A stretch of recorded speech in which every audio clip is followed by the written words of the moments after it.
welcome to another episode of the Caroline Glick Show. We got a really special guest today. Dave Rubin from the Rubin Report is here in Israel for the next several days, and we were able to catch him, so he's going to be joining us in the studio very shortly. But before we start with Dave, I want to talk a little bit about a pretty incredible experience that I just had last Thursday, which is that I spoke at the rally for judicial reform in Jerusalem last Thursday. And, I'll just start this incredible story with the fact that I had 90 minutes notice. The organizers called me up at 5:30 in the afternoon. The rally was starting at 7. My husband and I were planning on going, and asked me if I would speak. I was like, okay.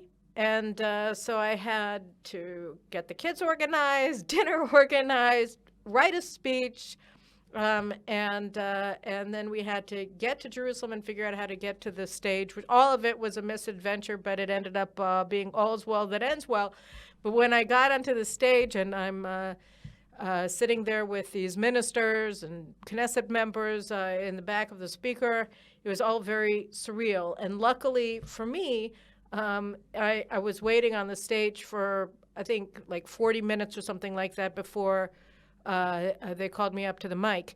And that gave me time to catch my breath because we were running like crazy to try to figure out where we were going with all the police roadblocks and everything. And also to just sort of calm down and appraise the situation. And the situation, aside from being surreal, because, just at like 5:30 in the afternoon, I thought that I was just going to be a member of the crowd, and suddenly I'm sitting on the stage. So that was surreal. But aside from being surreal, once I got over the surrealism of it, and stopped, panting because I had been running around. I was so.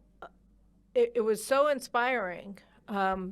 There were just multitudes of people all around, all of the streets leading up to the rally. They were all filled. You couldn't walk on the sidewalk because it was so crowded. We were running down the street, which was lucky because they were mainly closed off anyway. We were running in the street because we couldn't walk on the sidewalk because it was too crowded. And you just look at the aerial photographs of what was going on, the drone footage. It was just packed. There were hundreds and hundreds of thousands of people there.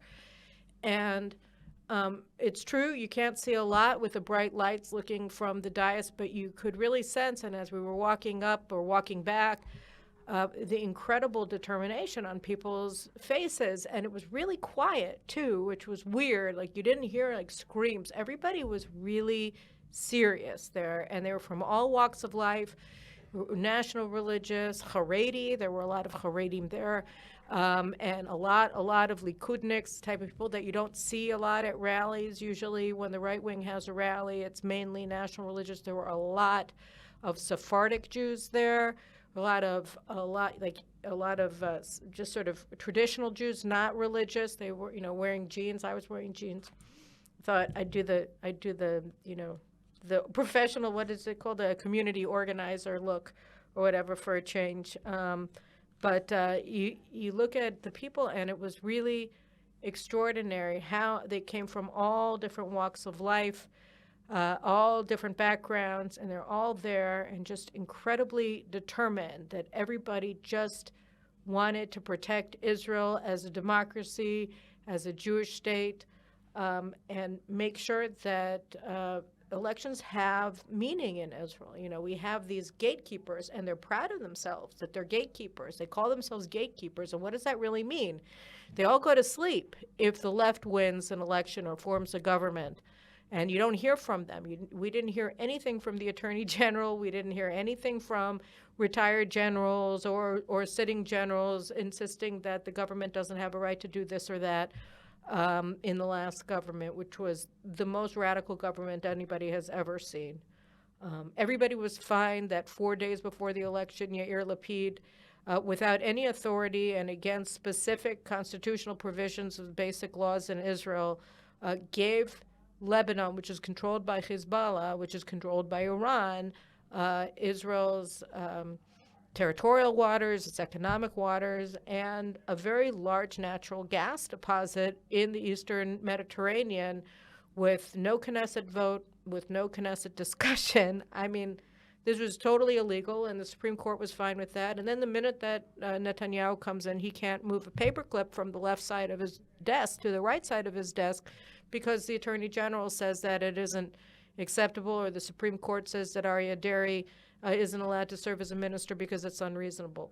So, we have this situation where we go, we vote, we get a result, and the results have no meaning when the right wing wins an election. So, this was a very, very serious rally to oppose that and to demand that elections have consequences even when the right wing wins them. And I think, we even saw, like, we were driving home, we were in the car not moving for, an hour while we were trying to get out of the rally when it was over. And, you saw families, all of these families with little kids. We saw women, we saw this one woman walking with this 3-year-old on her back, and the dad was carrying a big backpack, and all the bigger kids, and they were walking for a long time because they had parked so far away because there's no parking. And that's determination, that's serious. Families and families and families coming with their kids. When you see that kind of determination, you know that this has to succeed. That people, it's not like, Miss Lonely Hearts or whatever that we've been seeing a lot in a lot of the rallies on the left, whether outside of the Prime Minister's office in 2018, 2019, where they were having Shabbat dinners, and you had all of these people who were kind of from Eleanor Rigby's song, The Beatles, All the Lonely People, all sitting around and having a get-together in their riot against the prime minister then and also today. No, these are people who have day jobs, who have families, and they just picked up and they came to Jerusalem to say elections have to matter.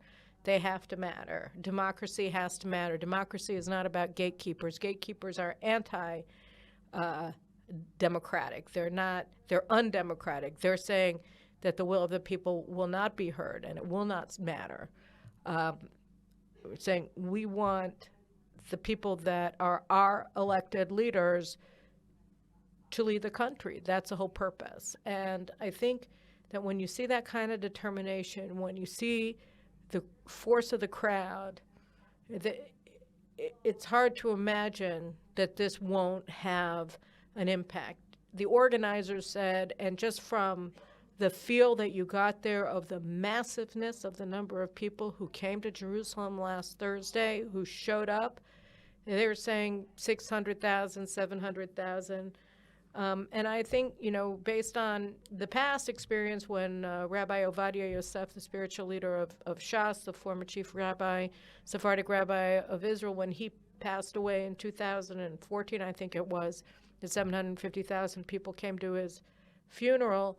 I think it was definitely of that magnitude, but, the leftist media were like, I saw one sign that said, oh, there were 192,000 people. I always love it when they have that little 2 at the end, like they can count, or 100,000 or 50,000. There was nobody there.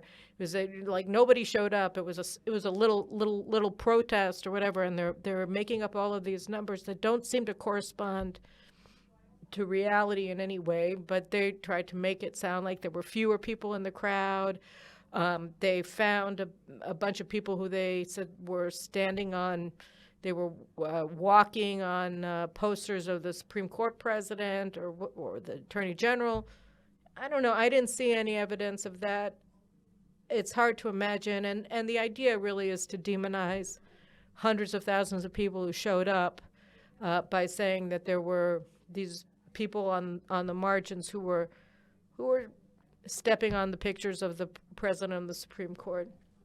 But on the left, they're blocking Ayalon Highway almost as a matter of routine, and they beat Nir Barkat's entourage last week. They nearly attacked him at a restaurant a couple of weeks ago. a protester hit Agriculture Minister Avi Dichter on the head. They've had a lot of really serious violence on the left, repeatedly against right-wing demonstrators, right-wing drivers who oppose them, blocking traffic, or getting beaten on the street, and nobody wants to talk about that. Yesterday, we're taping it on Monday, so Sunday, Nathalie Dadon, who's a fashion model, who spoke at the rally on Thursday night, and because she's of Tel Aviv, she was denied service at a cafe, and she was denied service at a cafe in Tel Aviv because she's on the wrong side of the political divide, and the owner of the cafe, who refused her service, called her a frecha, which is sort of a racial way of attacking Moroccan Jews in Israel, and that kind of turn of phrase that's very racist has become almost ubiquitous on the left. They attacked me because I put up a picture of the Shabbat meals that I had made on my Twitter feed, and my husband's Moroccan. I make Moroccan food, and they attacked me. I think they accused me of cultural appropriation or of going native. I've got a bunch of that too. Because I made stuffed artichokes. They're really yummy, by the way, if you want a recipe. But that's the kind of discourse that we're getting. Oh, there was nobody there. They were really violent, very extreme. There was nothing extreme there. So just to round this all up before we move to Dave Rubin, who's really the most exciting thing that's happening this week on the show, I came away from there very inspired and hoarse. But I believe that we're going to get this right. People on the left who are opposed to judicial reform are going to have to come around, because the more crazy their side campaigns and attacks with PLO flags and other, really, really radical positions that they're putting out these days, I think the more people are really going to see, just as Natan Sharansky and I showed, I think, last week, that the Jewish spirit of this country and the inherent tolerance that just sort of has always characterized Jewish discourse, I think it will out, because everything else is just denying what this country is all about, certainly what right-wing voters are about. And so I came away from there pretty optimistic that we have a great camp, very, very strong. Not all leftists hate Israel. In fact, the vast majority of them love it, and they're not going to watch this country destroyed for a few people to maintain their power. I came away from there pretty positive. And those are my thoughts. And now I want to move to my discussion with the great Dave Rubin from the Rubin Report. All right, as I said, really, really excited today that we have Dave Rubin from the Rubin Report visiting in Israel. So, hey, David, it's so great to have you on the Caroline Glick Show. It's good to be with you. I'm in full Sinatra 3 a.m. mode now, even though it's only like 9:15 a.m. here. Well, is that jet lag, or is just you're so excited that you want to go to sleep? This is. I have a long day of doing interviews, and we're going to the Knesset later, and McCarthy's here, and I'm interviewing Ambassador Friedman and a bunch of other people, so I have to be dressed well. But I thought if I could start the day a little more casual, that might be better. That's totally. So I hope you can roll with me. I actually think you look very dapper. Thank you. I don't see the 3 a.m. thing. I think you're looking good. Yeah. I am not drunk, which he used to be at 3 a.m. That's right. So, whoa. But I do have coffee, so that's pretty good. I don't know whether JNS is not advanced enough to offer you the Sinatra. There's nothing back there? No. There's no Manischewitz back there? Come on. You know what? The boss hasn't told me. I'm going to have to ask him or tell him he's not right. We didn't come prepared for Dave Rubin, but we'll do our best. So what brings you to Israel, man? So my whole team has wanted to make a trip to Israel we've been talking about it for a couple of years, actually. I've been here. This is probably my fifth time. I actually did my junior semester of college in 1997, which seems like many lifetimes ago, when I was 21 years old. 21? No, I was 19 years old, I guess, at Ben Gurion University in Beersheba. My sister married an Israeli, got married here. I've come back maybe 2 or 3 times over the years. We were invited to do this Israeli conservative conference with Tikva. So that was sort of what started it. I'm going to go to Hungary from here and do a few things over there. And really, I wanted to bring my team and tour the country and see the sites and sort of take it in as a Have you had a chance tourist. to do much of that? Yeah, this is day 5, I think, and we've been in the old city and gotten tours of City of David, and we went down to the Dead Sea, and we're doing all the Jerusalem stuff for the first 5 days or so. We went over to Shiloh and some of the settlements, and we're just kind of taking it all in. We're going to do a little mini documentary after, and I'll narrate it, and we'll talk about history and really what fascinates me about this country more than anything else. I mean, there's two things, I suppose. The obvious one of just the fact that the Jewish people are still here after all these years, which considering all the things really shouldn't be. And there's many other civilizations that are long gone or would have given up or whatever. So that just as a sort of philosophical concept, I think is interesting. But what I think is really interesting about modern Israel is the push and pull between modernity and years gone by, and that you can have like this incredible tech situation and then also the stories of the Bible all happening in the same place, in a place that's the size of New Jersey, not in the friendliest neighborhood without a lot of natural resources and all of those things. So there's a story here that I think would be useful for really what's going on all over the world right now, which is, we're watching the collapse, I think, of sort of liberal Western democracies. And we're sort of seeing the end of something, but we're also seeing the beginning of something. The internet's leading us into something new. Nobody really knows what to make of it. I'm not a burn it all down kind of guy. I want to take the things of the past, the good things, and bring them into the future world. And I think that Israel is really at the epicenter of figuring out how to do that. Maybe that's what Jews do all the time, in a way, and it's really happening here. You can see it. Yeah, right now it's being pulled apart over that precise fault line. Yeah. And it's been going on for a really long time. I moved here in '91, and I would say that the push and the pull. Shimon Peres, when he lost the elections to Benjamin Netanyahu in 1996, he had this line. He said, "Well, the Israelis voted for me, the Jews voted for him, and the Jews won." And there's like this. So the Israeli is more like the startup nation, kind of Tel Aviv.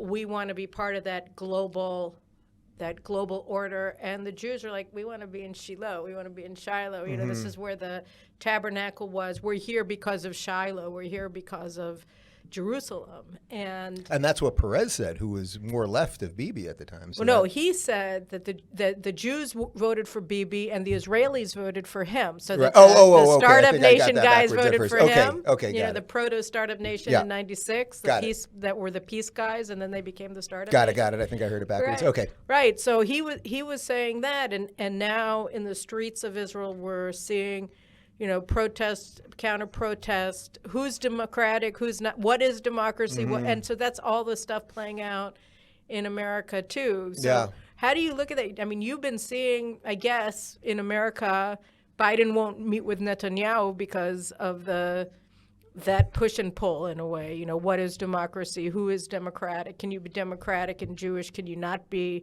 democratic if you're Jewish? Blah, blah, blah.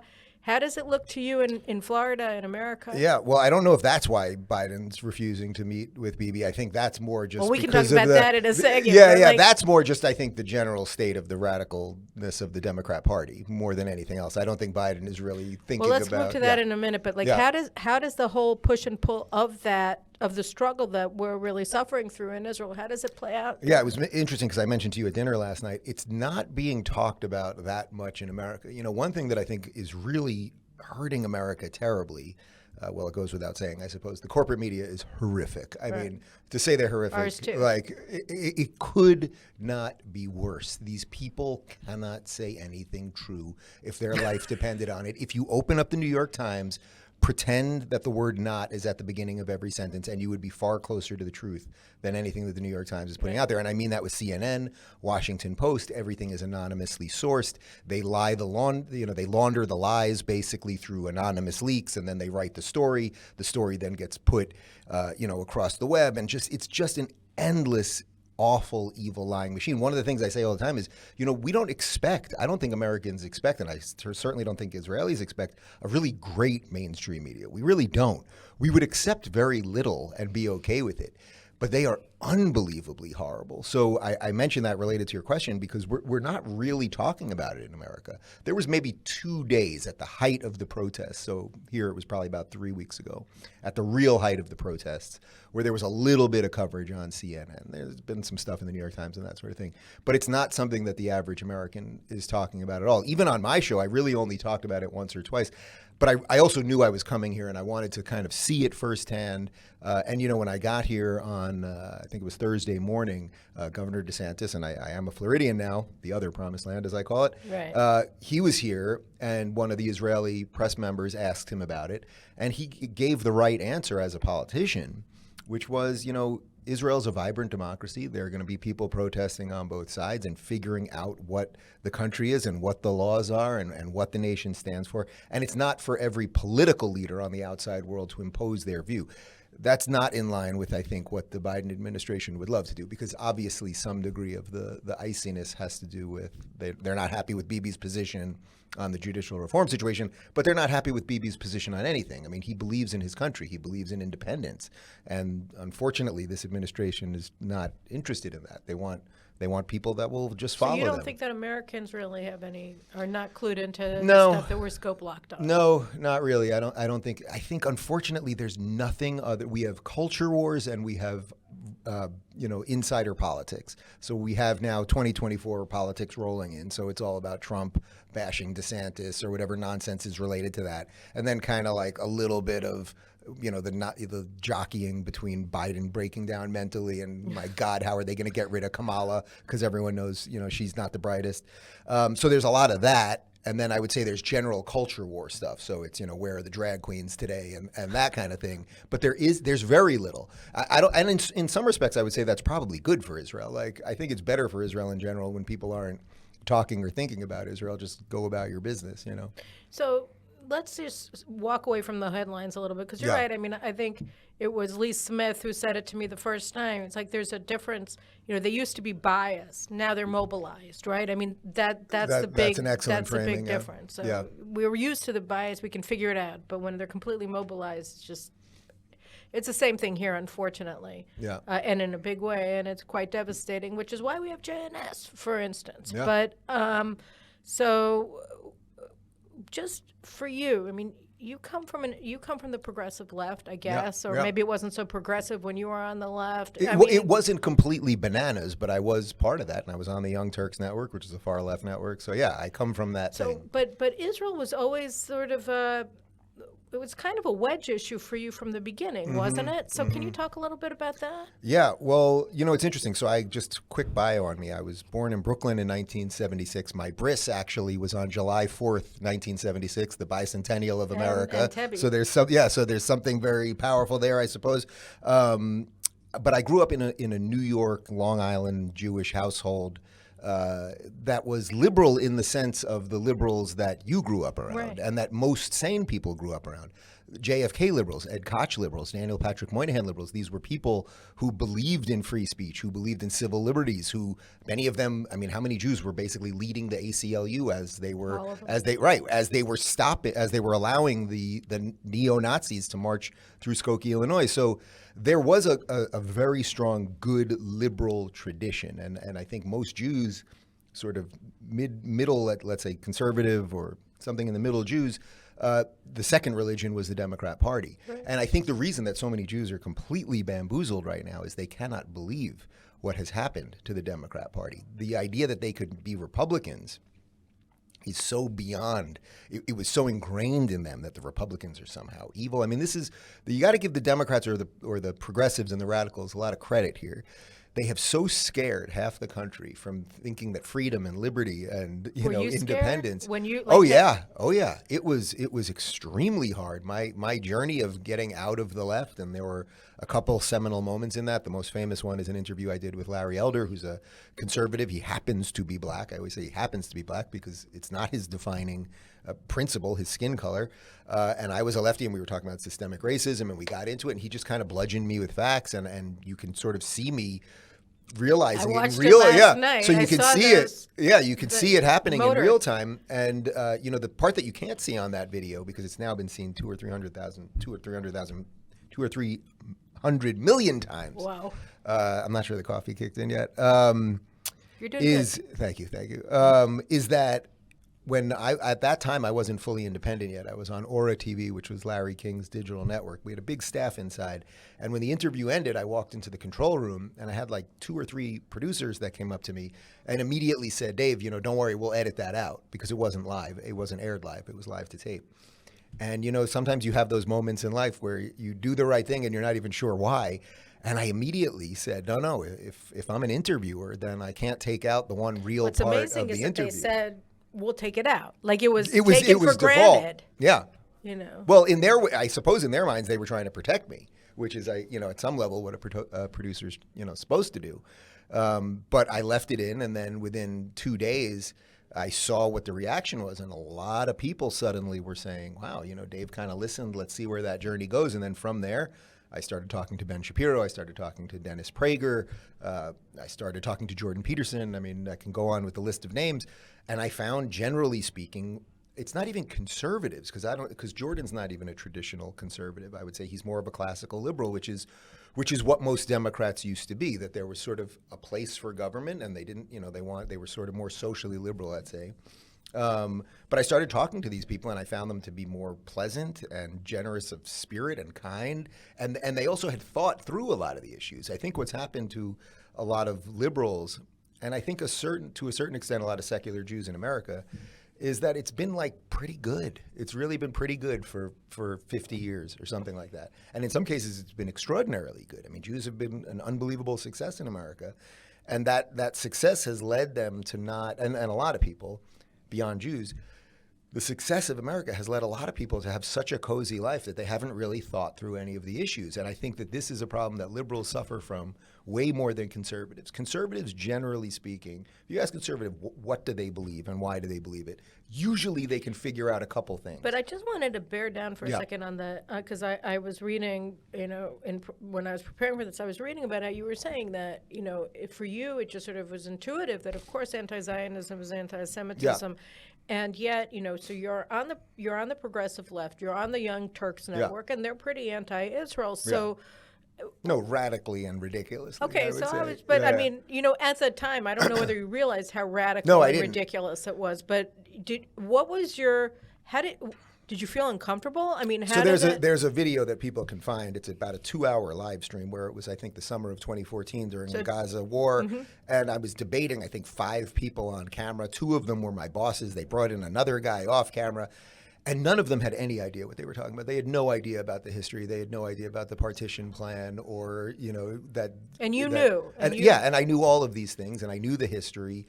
And I knew why it was ridiculous to keep calling it the West Bank and an occupation rather than Judea and Samaria. And they had no idea that Jordan had, you know, the old city before 1967. Like it was just like a litany of insanity. But they are what progressives are, which is overly emotive, and they just believe that if everyone would just do what they want when they wanted them to do it, then the world would be a better place.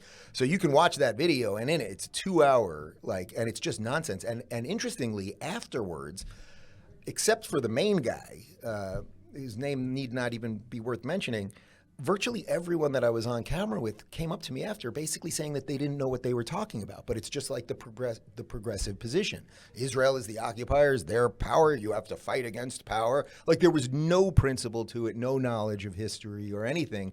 And now I see how consistent that is when it comes to the left with virtually every issue.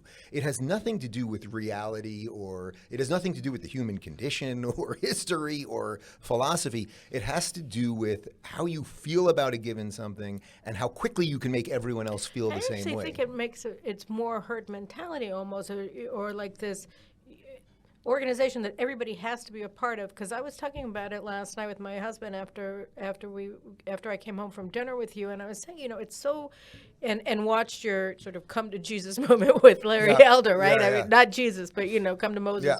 Anyway, so I said to him, you know, it's really weird. We've been seeing this outpouring of racism against Sephardic Jews, against religious Jews by the left in Israel, and it just shows how instrumental the concept of racism really is. And it also came to the fore in your Larry Elder thing. You know, you have so many black people who are killed every single year. In Chicago, was 736 people were killed last year, and that's going down 5% over 2021, which is insane, right? And the vast majority of them are young black men who are killed by other young black men. And so when you talk about Black Lives Matter, this is fun. This is a fundamental just disconnect. a total lie. Yeah. And I mean, they don't care. And again, your interview with Larry Elder, he said, young white man, excess deaths are from car crashes, and excess deaths for young black men from shooting, which isn't like, just get your head around that concept. And here, you know, but the left in America, you know, to the extent that they're at all aware of what's happening in Israel, they're supporting the Israeli left. And the Israeli left has just yesterday there was this woman, I spoke at this mega rally Thursday night for judicial reform, and another woman who spoke there is a fashion model named Nathalie Dadon. His family comes from Morocco. Dadon is a name, you know, that is Morocco, Tunis. And so she was denied service at a cafe in Tel Aviv yesterday because he didn't want her kind in the cafe after she spoke at the rally. You know, this woke or whatever Tel Aviv member of the resistance against the government, and it's totally racist. Yeah. And there's no shame about it, but they're all on the left together, so that the people who don't care about racism in the United States but operate under that banner, you know, they're allied with people in Israel who operate under the same banner, but it's all really just about leftism, just like feminism isn't about women's rights. You know, feminism suddenly is about having men beat women in wrestling, which is an odd position for the feminists to take. But I would say from a Jewish perspective, you know, the problem that I think the left in America has with Jews that maybe is a little bit different than what's going on here with your left is that the left hates success. They hate people that can survive and thrive when things are difficult. They love victims. So the story of the Jews, say pre-Israel, the left would have been all about the Jews, right? Like they would have loved, like not loved people going to the ovens, but like love that would have been a cause that they would have been for. Everybody loves dead Jews is what Daryl Horn wrote in the book, right? It's very true. Right. So you can either be, you know, you can be loved and basically dying, or you can be hated and standing, and that's what Israel represents. So the left, they have no use for the Jews anymore. It also doesn't fit the intersectional calculator. They need oppressed groups, and it doesn't make sense that a group that has been pogromed and holocausted and kicked out of Inquisition and all of those things, I verb it, and kicked out of all of these countries, that somehow wherever Jews go, we figure out a way to be successful and to help societies thrive. Everywhere that Jews are, the few places that Jews are in the world, are pretty good places. Still, that is just a fact. The places that kick Jews out, not so good. Like, this is a fact. So whatever that magic is all about, and that's partly why I'm here and why I'm interested in the history and that push and pull that we talked about, that's what the left hates more than anything else. It's not a traditional, like, we hate you. The average college leftist, let's say, doesn't hate Israel and is for BDS because it comes from some sort of bizarre religious notion, like they don't accept Jesus as their savior. It really has nothing to do with that, because, you know, the left hates religion in general. They really do in America now. It has much more to do with they can't fit the Jews in any box that makes sense, and they love boxes. If you're black, you got to think this. If you're gay, you got to think this. And if you're a Jew, you got to think this. And they don't know what to do with that.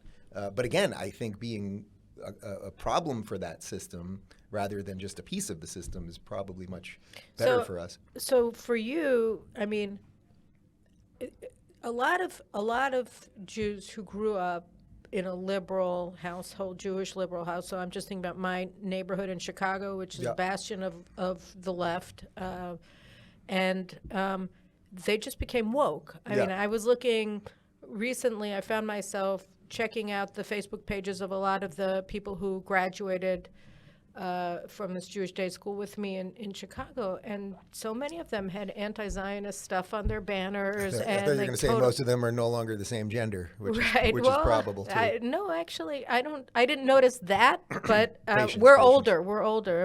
We may be too old for that. Right. But they hate Israel. I mean, we Yeah. grew up Zionists, and now you have a lot of people with very, very hateful It things. really is just because they don't believe in anything. But what about you? Yeah, I mean, yeah.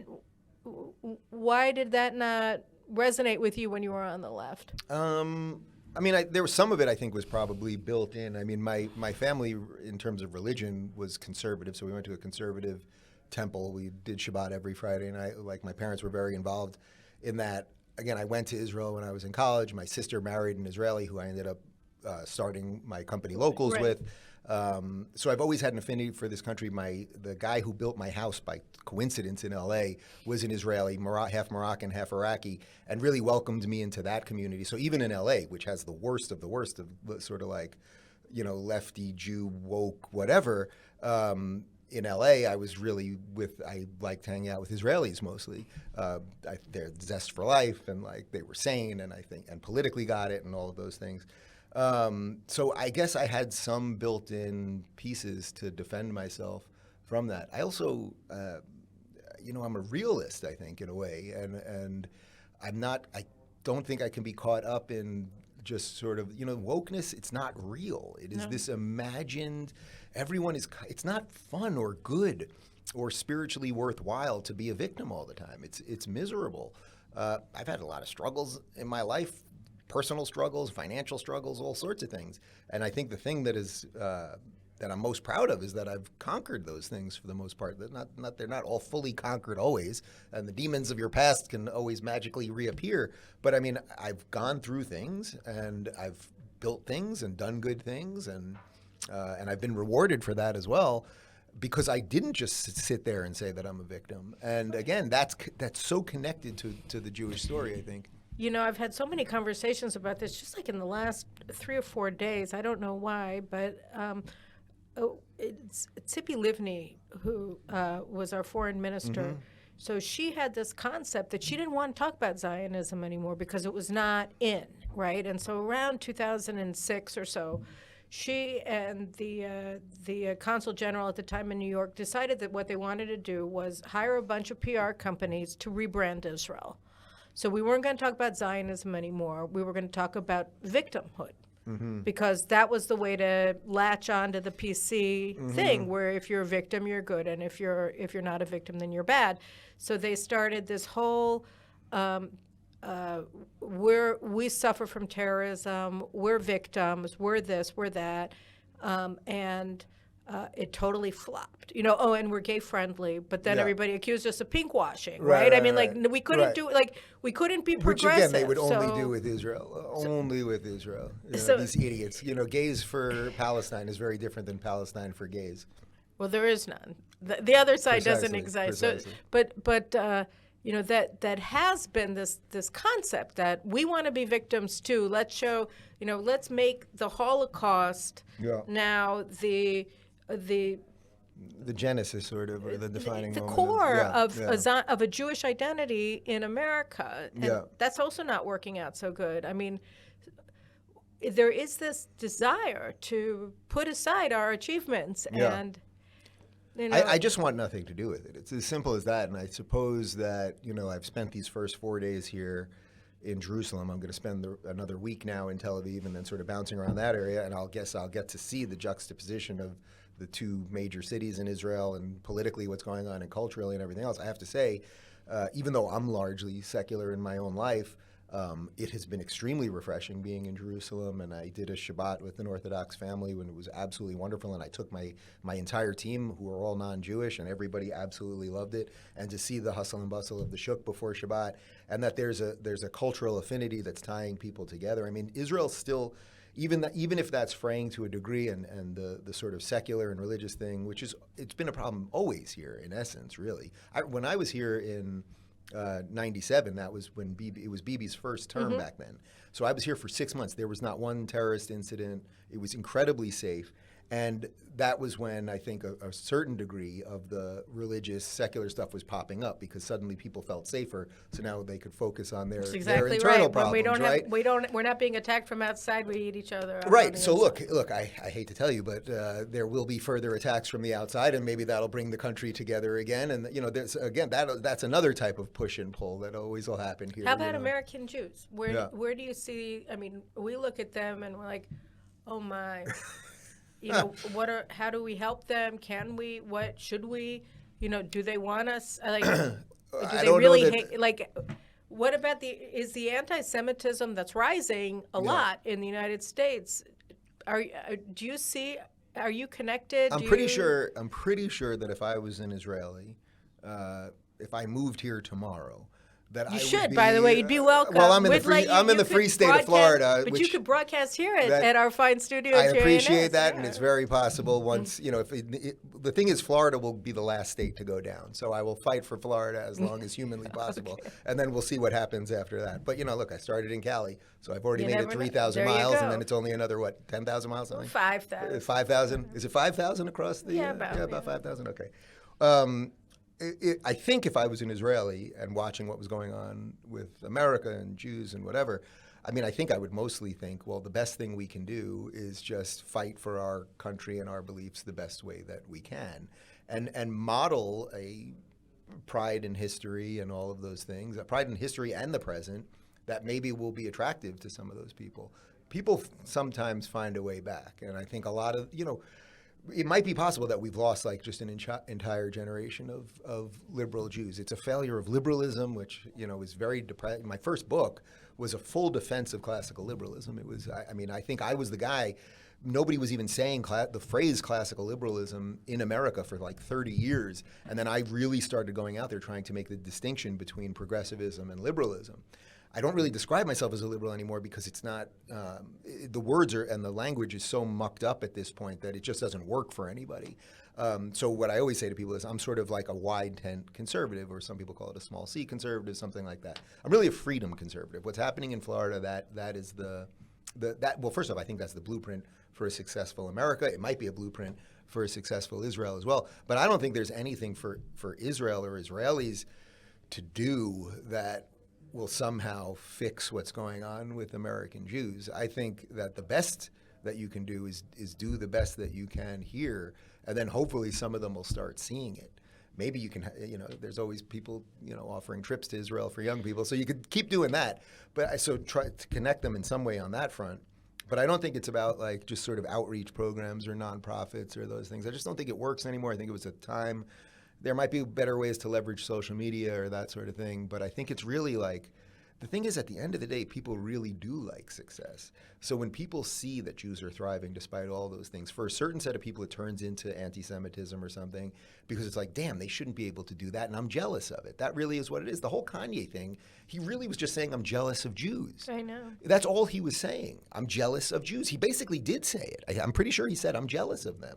Well, all right, so instead of jealousy, you can be jealous for a while and you can wallow in that forever. Or you might be like, boy, so there might be something to learn from that community. Admire it. I think that the anti-Semitism is very much about how you handle success. If you're envious of success, then you're an anti-Semite, or your tendency is to be an anti-Semite. And if you admire it, then your tendency is to feel great about the Jews, which is, I think, in a way, how Donald Trump looks at Jews. Yes, I think that's exactly. He admires and respects people who are successful, which is why he likes Jews. It really is like a New York thing in a way. But now New York has changed so much. But I think, yes, the dividing line is how you look at success. Yeah, I think that's absolutely true. Look, Donald Trump also has, a Jewish daughter now. Right. Ivanka, we're quite friendly with Ivanka and Jared, and they're wonderful, wonderful people. Their children are growing up in I suppose, a modern Orthodox household and go to Jewish school and all of those things. So I think he does have an actual affinity now that maybe goes a little bit beyond just purely the success part. But I'll take that. Right. I'll take the success part. That's pretty good. But now America is abandoning under the left. They're abandoning meritocracy, which has also been the recipe for success for Jewish Americans. Yeah. And so now, it is, the word systemic is overused it is a systemic problem. It is now in the system. Right. Meaning that The it's not anti-Semitism is well, in the system. I would say the destruction of meritocracy. So wokeness, which is connected to the anti-Semitism, it's in the system, meaning we literally are having laws now put in place that we will punish people based on their skin color. During COVID and vaccines, I was anti-mandate the entire time, and personally, I'm anti-vax in that I did not get vaccinated, and I'm very happy that I did not get vaccinated. Am I going to be allowed to walk around Israel today? If It's I say okay. That? It's okay. I'll be It's okay. okay. But in places like Seattle and Portland, they were literally giving out vaccines based on skin color. Literally, Harvard discriminates against Asians because there were too many Asians there. Right. We've already destroyed meritocracy. By the way, Harvard discriminating against Asians is the same way Harvard used to discriminate against Jews. Because they were do it again. Right, and they would gladly do it again, and they are doing it again, and hopefully Jews will realize that Harvard, well, not even Jews, everyone in America should realize that a Harvard education is not worth the paper that it's printed on. So as meritocracy guys, as a Harvard are you alum, a Harvard gal? I agree. Yeah. Oh well. Yeah. Which is so unfortunate, right? Like, Well, look, when Ahmadinejad spoke in Columbia in 2007, I wrote Yeah. a column and I said, as a Columbia grad, that's where I went undergrad, I said, I will not hire a Columbia alumni who cannot prove that he was actively protesting against this stuff. Yeah, well, good for you doing that back then. I lived on the Upper West at the time, so I remember when he was up there. My condolences. Well, that's very sad for me. I mean, I lived on the Upper West. I lived basically in Seinfeld country. But how were you aware of, this guy saying no Holocaust, we want to annihilate Israel, speaking at Columbia? Well, Columbia was about 30 blocks north, and in New York, that's a lot of blocks to walk. So you You weren't really the Upper you West only side. go. Well, no, that's the heart of the Upper West. Yeah, but see, for me, it started on 96th Street. No, that's funny. It's funny how New York City works because I lived on 83rd in Amsterdam, and to me, 72nd to 96, that was my thing. But I very then we were rarely Harlem. went. Right. So I very rarely went above basically the southmost point for you. But I mean, so I guess the question that I was really trying to get at was American Jews. Yeah. You think that the fact that it's in the system now is going to wake people up, or do you think that we've lost a generation and they're just too far gone? Or how do you look at that? I mean, do you see an I'm not so awakening pessimistic. in Florida? I know that there's an awakening Yes, of there's American absolutely. Jews. I will tell you this. I live in South Miami in the suburbs now, and Florida obviously is flourishing, and it's incredible. 1,200 people a day, almost 1 million people have moved to Florida in the last 3 years.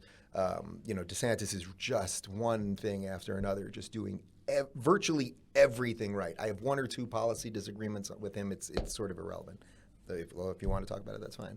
But so I'm walking my dog one day, and the neighbors now in Florida, the original Floridians, they're seeing this influx of people, and they're nervous because it's like, wait a minute, all these people are coming from Cali and New York, right? Democrats. And it's like, they're afraid they're going to vote the same way. Now, what I'm finding from all the new people, and because usually if I go out, a certain set of people know me, and I meet all these people, and everyone's like, no, I fled Cali, and I fled Connecticut, and New York, and I'm voting Republican for the first time in my life, and I couldn't do. But they don't have to whisper. I'm doing my LA version of it. In LA, they were always whispering to me at the supermarket. In Florida, they can speak freely, and it's all okay. Right. But connecting this to the Jewish thing, I'm walking my dog one day, a neighbor comes up to me, and he says, "Oh, Dave, heard you moved in. I'm a big fan. I watch you on Gutfeld all the time. Blah blah blah." And he says, I'm Jewish, and I got to tell you, all the temples here are just so woke. And he said, I never was even that connected to my Jewishness, but I know what's going on there is wrong, and we need a better temple down here, and what's going on, and have you thought about any of this stuff, and blah, blah, blah. All that being said, I'm working on getting Dennis Prager to flee Los Angeles. He runs. That would be he's huge. He's not a rabbi, but he runs high holiday services for hundreds and hundreds of people. That's where I went for the last couple of years for Yom Kippur and Rosh Hashanah. And I'm really trying to get him to come down there and do that. So to directly answer your question, what I think is going to happen, there's no future for Jews in New York. I hate to say it. There's no future for Jews in LA, and certainly no future for Jews in San Francisco. There'll be people who remember something about their grandma being Jewish or something like that. But the woke thing is here to destroy everything, and it is doing it.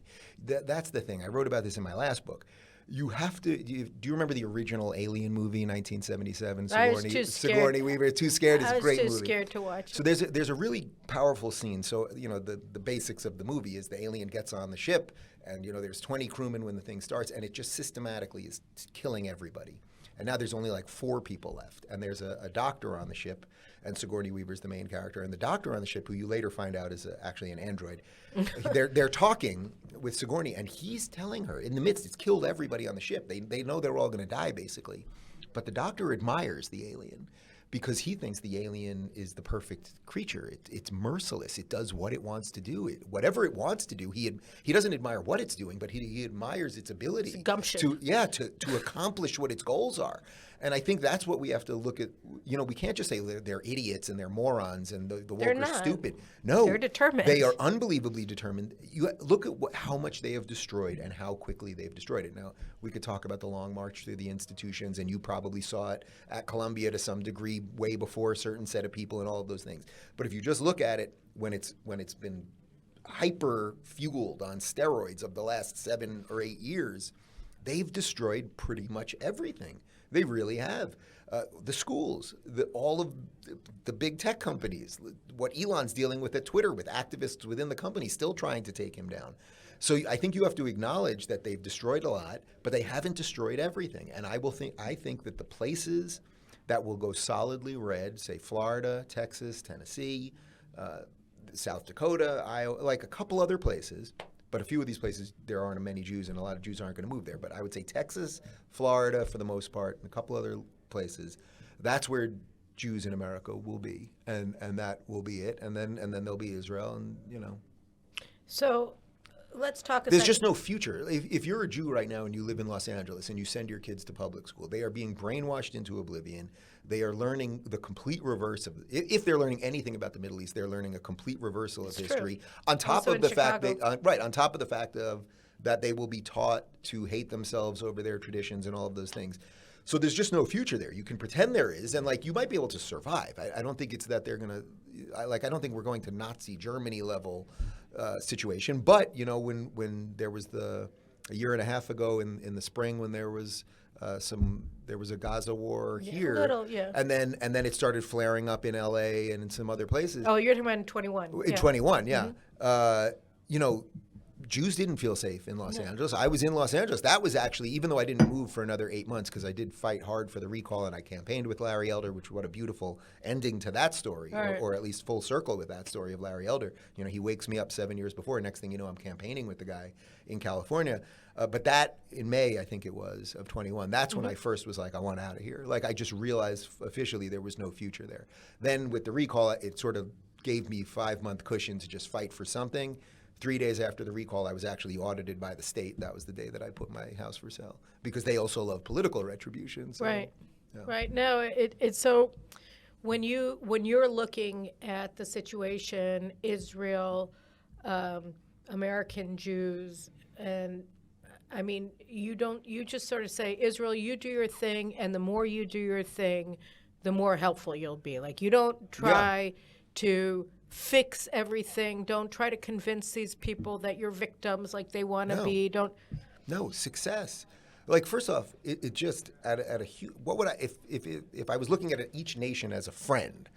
What kind of people do you want to be around? Do you want to be around people that are endlessly whining and crying and complaining and, oh my God, something happened to me and blah blah blah? No. Or do you want to be around people that are innovating and fighting for their existence in a positive sense. Beautiful. And I think that's a much better, compelling story.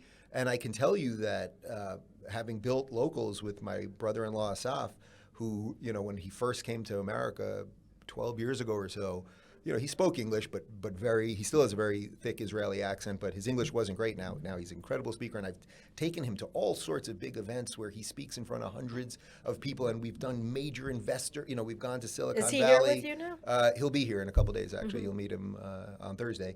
And he's incredible, absolutely incredible. And married my sister, 3 kids, and successful and doing all those things. But we'd sit around big investor tables, going to San Francisco and trying to, before San Francisco was a full zombie apocalypse. And he would pitch, and he would always talk about being from Israel and what Startup Nation was all about and all of those things. And now he's pitching to lefties who probably don't have the most affinity to Israel. But I never got the impression that anyone was sort of anti-Semitic or even anti-Israel in the sense of, oh, here's a guy sitting here who's telling you who he is and why he's here. He's building something good, and I think that actually defeats a lot of the hate. But it's also a bit of a mental shift, right?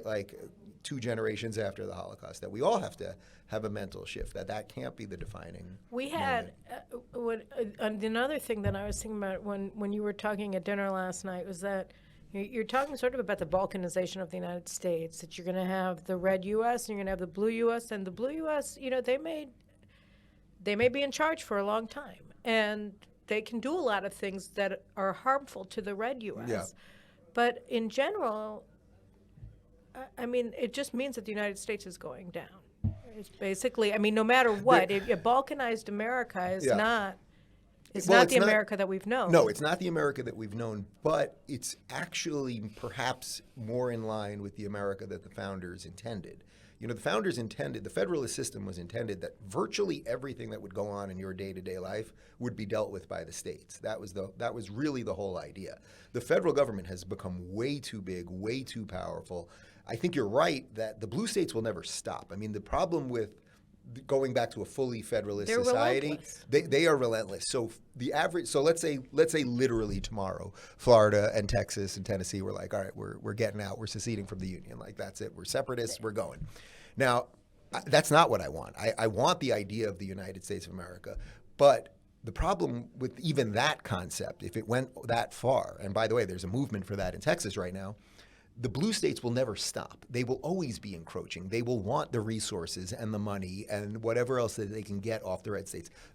If Texas separated, Texas isn't going to... Also the suppression. I mean, they also... Well, of course, right. Well, then they'll basically say, these countries are all, fascist dictatorships and all of that stuff. Systemically racist. And all of that thing. The irony is there's only 2 ways that people move. They either move into a state or out of a state. And people are fleeing California and New York, which are blue, and they're going to Texas and Florida. So, you don't even have to debate the policies. It's just which way are people moving? There is nobody that suddenly was living in Florida during COVID and thought, I have to go to California.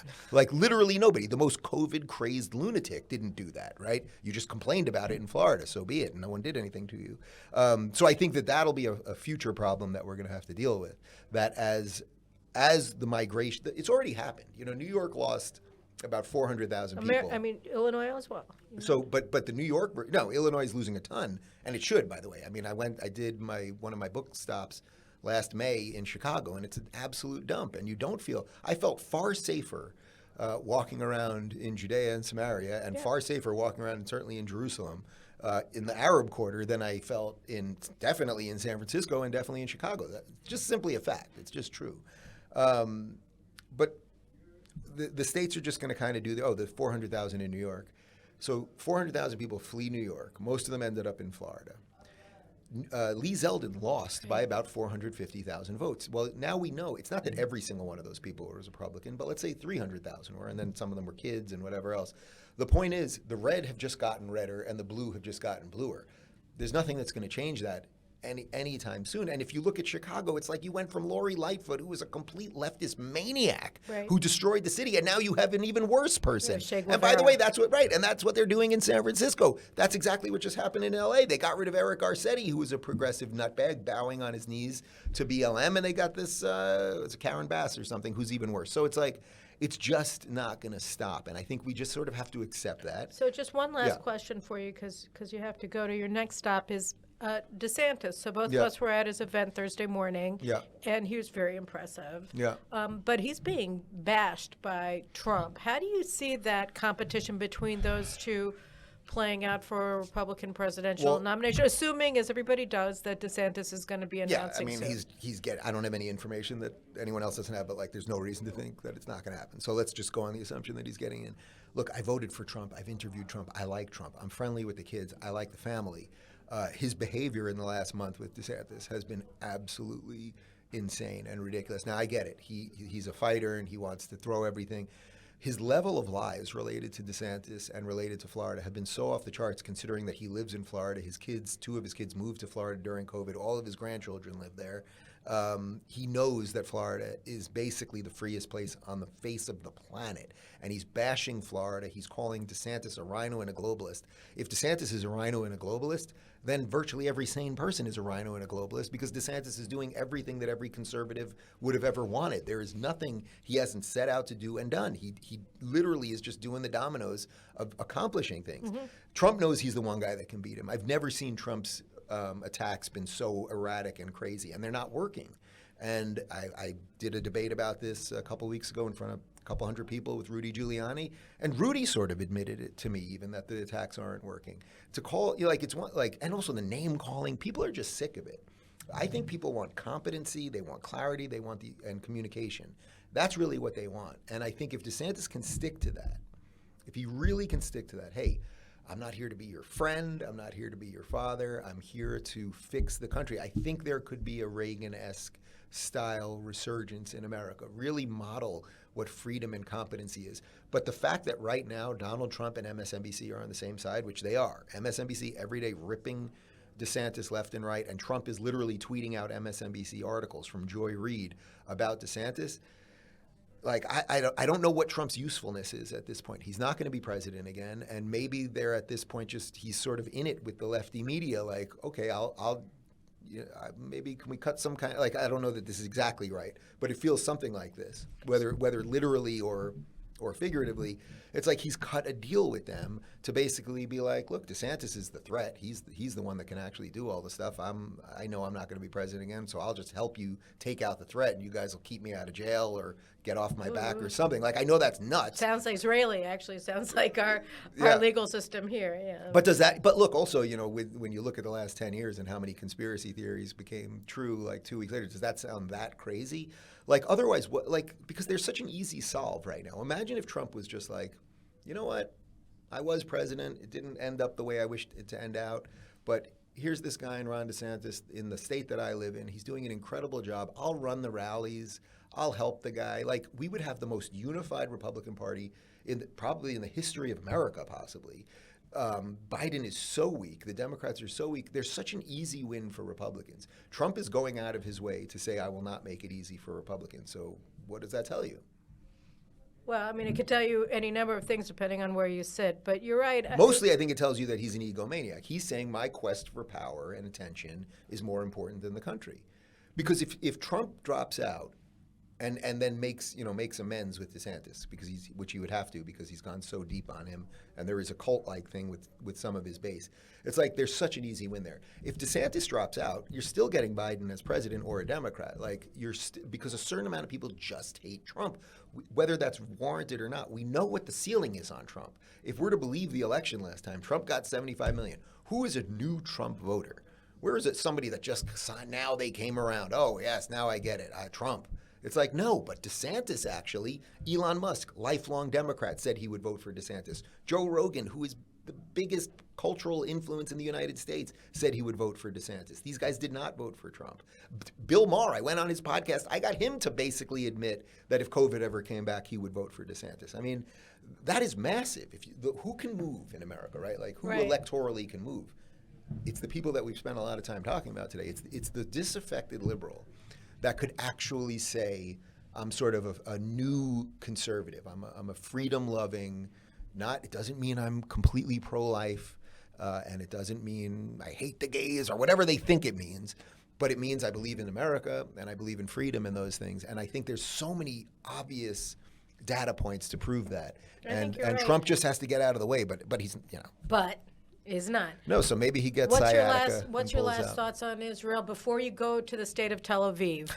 Right?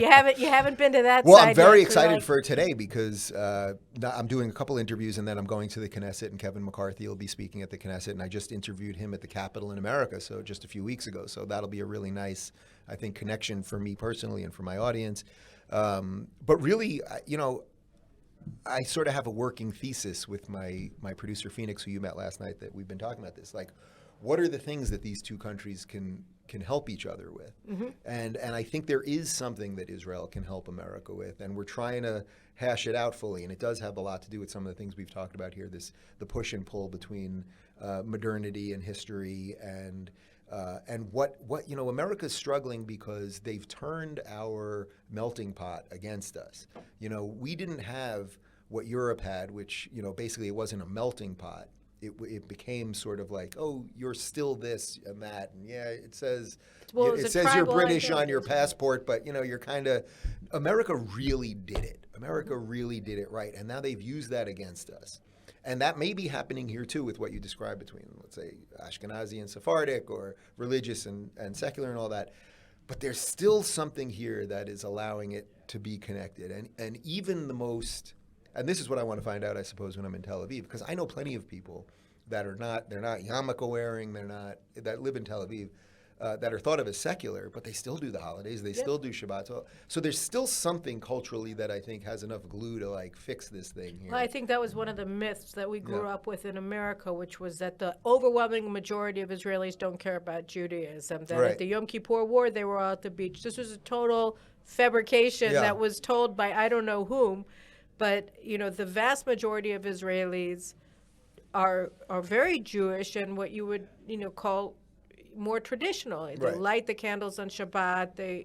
They sit as families together and have holiday meals together. I mean, all of those things. So which is a far cry. So from, you say, think the that modern Israel Jew. can say to America, "Look, this is the model." I think that if Israel can get past this current situation, there'll always be situations here, like obviously, whether it's security or it's the internal stuff between the religious and the secular. But I think if they can figure out a way to piece some of this together, and maybe I could be a little piece of that as I figure this out and bounce between these two cities. Maybe a big piece too, but a little piece would be fine. Then that sort of, we were able to get past something that looked like it was about to divide us because we figured out what our commonalities are. Maybe that would be a nice export to send to America, because they are using our strengths against us. They are using the thing that brought more prosperity to more people from every walk of the planet. They are now using it against us. And I live in Miami. Where, you know, I just did an event with the young Republicans, and it's all Cubans and Venezuelans. And these people love freedom because they are pretty freaking close to dictatorship, and whether it was their parents or whatever. And they're giving me the signal. So I know. They've been doing it for me too. Okay. They moved away from me because they're like, she's pretending she doesn't notice us. So anyway, Dave, thanks so much for coming to the JNS studio and doing the Caroline Glick Show. I appreciate it. And enjoy the rest of your trip in Israel, and good luck with everything you're doing. And I'll see you in 2 days. Yeah, we'll see you in 2 days. Okay. All right. Take care. Great. All right. Thank you, guys. And we'll see you again next week for another Caroline Glick Show. I don't think we'll top Dave, but we'll do something. And make sure that you are subscribed to this program and that you're joining us again next week. Take care.